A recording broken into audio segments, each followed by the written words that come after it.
Hey guys, we're back. This time we're taking a look at another race expansion set to Star Trek Ascendancy. This time around it is the Breen Confederacy, and this was sent to me by Gale Force 9 to do a video on. And we're going to get in here and check out this cool new faction with an interesting ability. They've always been a favorite of mine, and I played the fan version of them for a while. Can't wait to get in and do the official variant here. So we're going to get in and take a look.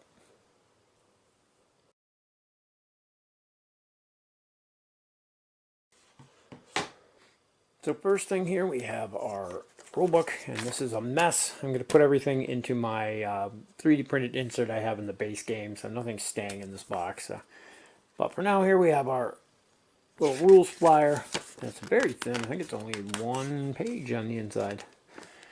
And it has a overview here about the race, list of components, how to add them onto your game, an explanation of the Breen territory, because that's one of their new mechanics that they have, their command console, and then a bit about their race ability. But basically, they get a bonus to things that are directly connected to their homeworld. They consider that their territory, and a lot of their stuff give them bonuses as long as they are in their own territory, which is kind of cool. On the back, yeah, it talks about them being territorial, and then the Breen tactics, which go over their advancement cards. So not a lot of special rules to them. And we'll get in here and decipher this mess.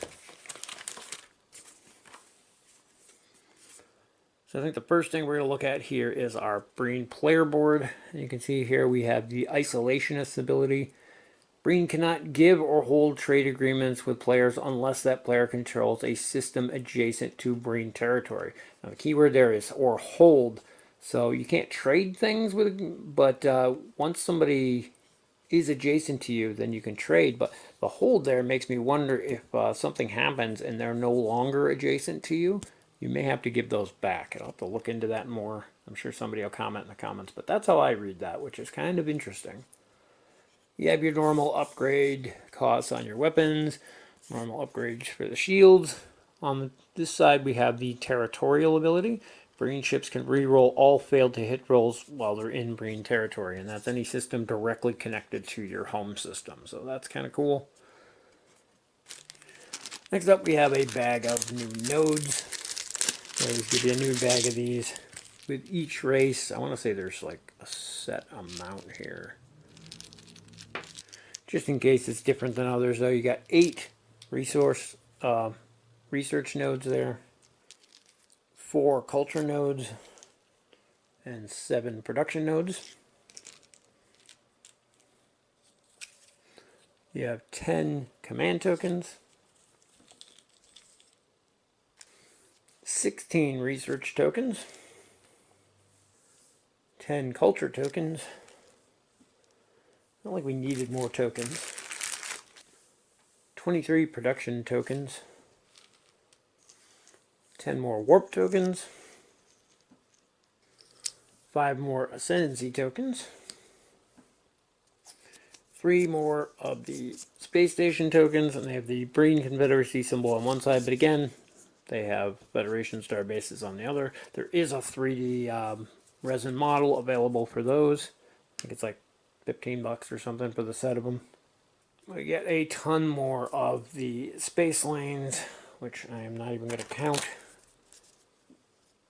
But you get them in all 3 sizes. I don't think you need any more of these. You should have plenty by now, especially if you bought all the expansions. We have a really neat model for their ships, and they come on these tall bases. But I always love the Breen ships. They're kind of a amalgamation of parts they just bolt on as they get them. Very asymmetrical too, which is kind of neat. You get your 3 fleet ships, which are a little bit bigger, so they're easier to see the cool details.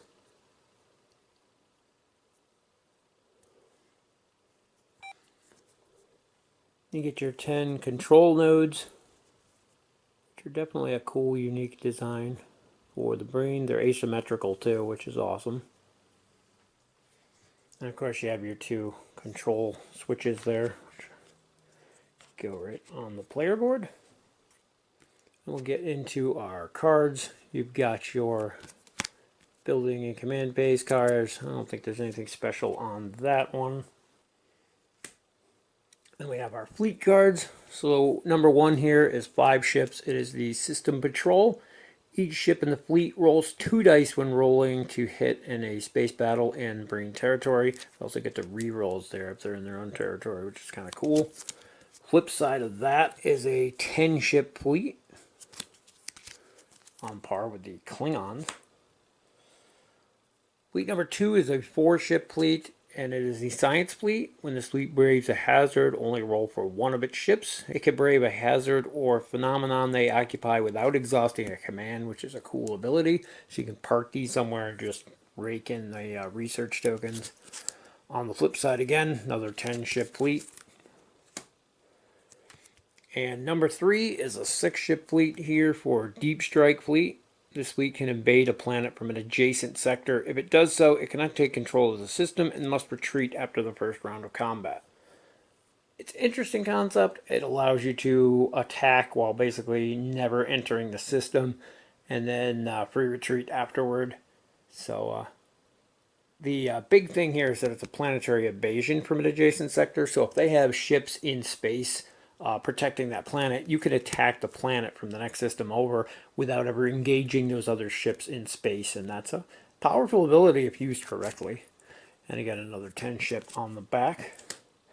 Oddly enough, that gives you 30 ships. If you use the flip side, you start off with exactly 30 ships. Same interesting thing that the Klingons had. There is a escalation pack which gives you more ships and more control nodes. Keep that in mind. Onto our trade agreements. All 3 of the Breen trade agreements are the same: to production, to production, to production. The catch here is that you can only be given these to a player that controls a system adjacent to Breen territory. And these just say they can only be given, so that's once they have it, nothing says they can't lose control of that system.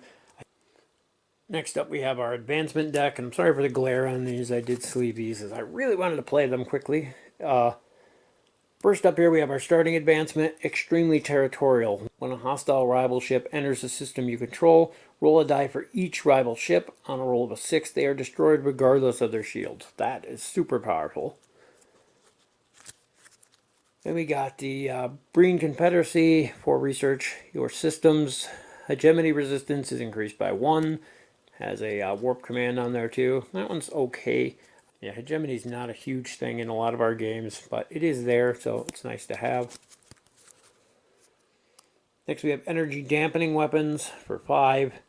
This one, your rolls to hit a 5 or 6 always score a hit regardless of your shield's modifier. Gives you a warp token. That is like a better version of the Klingon racial ability. I really like that one.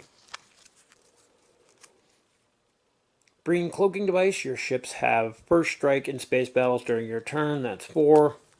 We've seen first strike cards in other races. Bioships for 3. At the end of a space battle or a planetary invasion where you have surviving ships, roll a die for each ship that was destroyed. Return 1 ship that was destroyed for each roll of a 6. So it gives you a chance to regenerate your ships. Also gives you a warp token. That's a really good one, especially if you plan on doing a lot of combat. Privateers for 3. Exhaust this card to gain 1 production token if you have a ship in a rival system that has a production node. That one's kind of interesting. I'm not sure how often you would get to use that, because generally if you're in the orbit of a rival system, it's because you're trying to take it over. So I'll give you a warp token out of that one too. Cold storage ships for 3. Double the resource generation of your production nodes in systems in Breen territory that have a star base or a Breen fleet in orbit. So I give you up to 3 star bases plus up to 3 fleets. Technically you get more star bases if you take over somebody else's system that has a star base in it, but it all has to be connected to your territory. So get a warp token for that one too. That one's definitely interesting though. Fight to the death for 3. Rival ships and fleets may not retreat from space battles in Breen territory. That one's pretty awesome. Doesn't do much against the Klingons because they can't retreat anyway, but against everybody else that could be useful, especially if they plan on doing like a hit and run attack, coming in, running. Works great against the Andorians who get that free attack on their retreat. Ever-growing Confederacy for 4. When attempting cultural hegemony in a system adjacent to Breen territory, add +2 to your roll. Might make hegemony happen more often, I think. +1 warp there. Home Guard for 4. Breen may initiate space battle in Breen territory without exhausting a command. That one's pretty cool. It helps you defend your borders. You can see a theme going there for 1 warp. Protected Borders for 4. Exhaust to re-roll all your failed to hit rolls in a space battle and planetary invasion in a systems adjacent to Breen territory. Helps you expand your border by giving you extra bonuses. Secretive People for 4. Spend a culture to exhaust this card. While this card's exhausted, hegemony resource of all your Breen systems are increased by 2. That is a very nice one, but again, hegemony is not done too often in our games, but if you're playing somebody who does, that can definitely be useful. Brutal Existence for 2. After a rival fails a cultural hegemony on or a planetary invasion in a system that's in Breen territory, destroy up to 2 ships in that system. That can be really powerful because it works on both. And a warp there. I really like that one. And 2 isn't that hard to research. Next we have Slave Labor for 5. During your building phase, place 1 free ship at each starbase you control. This gets exponentially better the later in the game it is, when you have at least your 3 stations out there, if not more, that you've controlled, and that 1 warp on there as well. And I think this is finally, we have Cold Calculations for 3. Take a culture token whenever you collect research token from a phenomenon that's adjacent to Breen territory. 2 warp tokens. That one could be exceptionally well combined with the science fleet if you have an anomaly nearby. There's even that one scary anomaly, which we'll get to, that has multiple tokens. So overall, pretty good cards in there. A lot of good choices. Interesting stuff all around. Onto our home system, we have the Breen Homeworld. Pretty standard stuff. 4 trade lanes, has 1 of each on there. I think all the home systems are pretty much the same there, so there's not much to see there. Get on to the other planet systems in this. There are some really good ones in here. First off, Silgolf Prime here. 2 opens and a cultural, possible 3 cultures on 1 planet. That is extremely powerful. 4 trade lanes in, so it makes it hard to blockade off. That is a really good one. Fenrisol Prime, smaller planet, only 1 production, 1 open. 3 trade lanes on that one. We have Silwan Prime. This is another amazing planet. 3 opens. You can customize this however you want. And 4 trade lanes coming in there. Viranet Prime. Again, another small one. A production and an open. 5 trade lanes, though. Meaning this could be a big hub based on however you're setting up your board. Portus 5.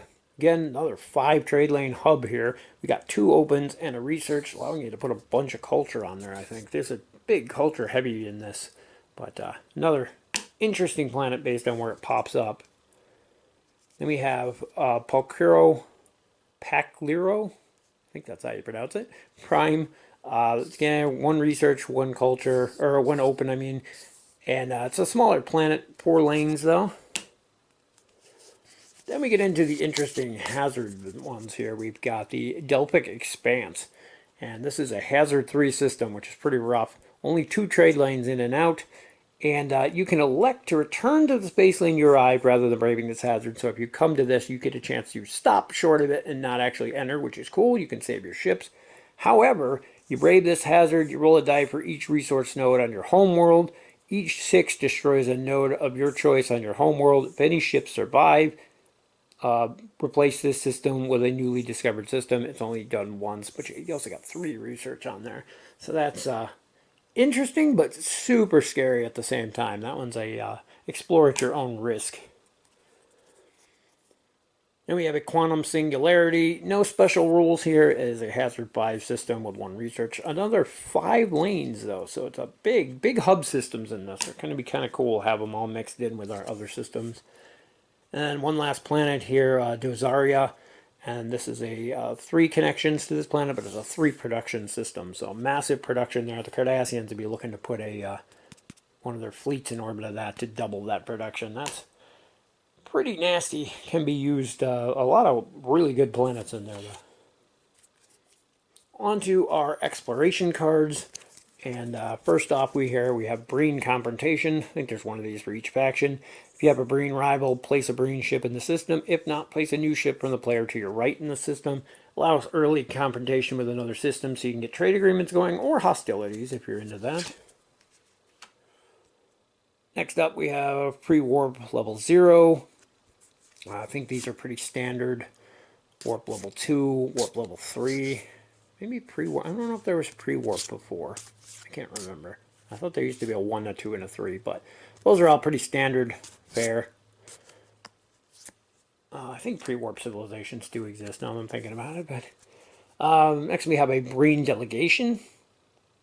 If you're the Breen or hold a Breen trade agreement, all your trade agreements immediately generate double resources. That could be stupidly powerful, if not exhaust your trade agreements, and that could suck because then you won't get anything at the end of the turn, but getting double immediately, which also leaves them open, so you gain again at the end of the turn. That can be broken depending on how many trade agreements you have. Then we have Abandoned Wreckage. Spend a research token to immediately upgrade your shield modifier by 1. That is super powerful, especially late game. If this comes up and you're already at a higher level shield, you're making a huge profit off of that. Next we have Unexpected Boon. Roll a space lane die. On a 2, gain a culture token. On a 3, gain a research token. You may immediately add it to an advancement project, or on a 4, gain 2 production. All good all the way around. Let me get into our more dangerous ones. Isolationist Sentiment. And roll a Diplomacy 4 test. If you succeed, gain 2 production tokens. If you fail, you must revoke one of your trade agreements held by a rival. That's interesting, and I can't help but look at that card and yell, it's a pig. Love the artwork. That reminds me of episodes. Next, we got a Solar Flare. Roll a space lane die. On a 2, Brave a level 6 hazard. On a 3, Brave a level 5 hazard. On a 4, Brave a level 4 hazard. So it depends on how big of a solar flare you got there. That can be bad. It's nice if you have like a science fleet there where you don't have to roll for 1 ship. Next we have Civil Unrest. Roll a Diplomacy 4 test. If you succeed, colonize the system for free. If you fail, Brave a level 4 hazard. That one's pretty cool. 50-50 chance there, I think. I'm not sure what the exact Diplomacy 4, maybe it's not 50-50. I can't remember. But still a good chance for a free colonization. And that is everything that comes in the box here. Overall, I have to say I'm pretty impressed with the Breen. And I like how they're passively aggressive, I guess is the way to put it. They are defensive. They defend their borders. They defend their territory. They get these awesome bonuses for doing so. A lot of your tech cards or advancement cards play into that to give you stronger bonuses for things. They are basically I don't want to say turtle faction, but you're going to expand very slowly and try to link up your systems so they all connect back to your homeworld. Having systems connected to your homeworld gives you those bonuses, and you have to watch out for your opponents who, if you have a bunch of systems chained together out, they can try to jump in the middle there, break that chain. Suddenly all those power systems are no longer connected to your homeworld. They're no longer considered territory, and they don't get those bonuses. So keep in mind of that. You want multiple routes back to your homeworld, so it makes it harder for people to try to cut them off like that. Overall, though, it is a really cool faction. I am loving them. I think they're among my new favorites. I like the Andorians, but their ability with the satellites never gets used. So at least these guys' abilities get used. The limitation on their trade agreements is probably their biggest drawback. and you really have to play around that and make friends with your neighbors. And that also means you kind of want to protect your neighbors, because if somebody else goes in and takes one of those systems and breaks your adjacency to them, then, like I said, my reading of this would be that you would lose their trade agreement. They would keep yours, but breaking adjacency to your territory would force you to give back theirs. At least, by my understanding of that, again, I'm sure somebody will comment in the comments, but that is how I read the isolationist, the way it is written, because it specifically says to hold. So overall, a pretty good faction, kind of aggressive. They have that mix of aggressive and defensive, which I like. They're well-rounded, and can't wait to play them some more. As far as the expansion goes, some of these planets are ridiculous, and mixing them into any game is going to make a huge shake-up of things. A few interesting exploration cards in there as well, which can change things up a little bit on that front as well. And the rest is kind of more of the extras and more of the same. Some interesting fleets, can definitely see some strategies going on with those. And that's pretty much it. That's going to wrap it up for our look at the Breen Confederacy for Star Trek Ascendancy. Hope it helps you decide if it's something worth adding to your collection. If you're an Ascendancy fan, you're probably going to want to add it. And as always, thank you guys for watching, and we'll see you in the next video.